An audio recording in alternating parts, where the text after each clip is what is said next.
السلام عليكم كلنت وعنا wanaagsan soo dhawaada waa fiidiyoogii aad wada sugayseen dhamaantiinaan muuqaalkan waxaan uga hadli doonaa laba qodob qodobka koowaad aadista ardayga goobta imtixaanka iyo sidoo kale hab dhaqanka ardayga markii imtixaanka la soo hordhigo wayse qaado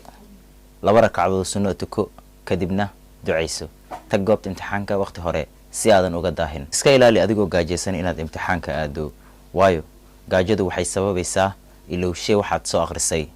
hana iska badinin in kooban kugu filan oo kaliya cun qodobka labaad hab dhaqanka ardayga marka imtixaanka la soo hordhigo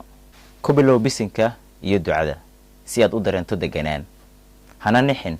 waxaad baratay baa lagu weydiin akhri tilmaamaha dhammaan qaybaha imtixaanku ka kooban yahay si aad u ogaato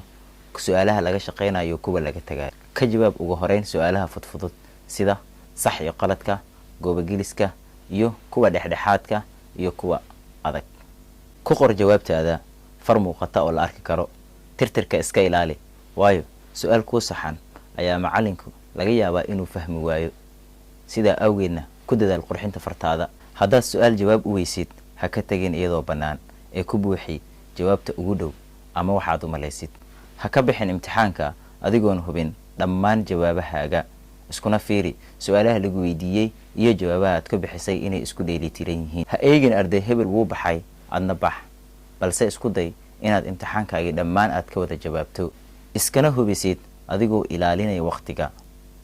degdegu waa calaamadaha shaydaanka ee ka digtoonow mar walba marnaba niyadda ha gashanin inaad qish samayso ama cid kale u qashto waxaa suurtagal ah in imtixaanka lagaa saaro adiga ama lagaa kansalo sharci ahaan qishku waa xaaraan waxaan filayaa inaad labadan qodob aad ka faa'iidaysateen waxaan idinkaga tegayaa sidaas nabadgelyo wassalaamu calaykum waraxmatullaahi wabarakatuh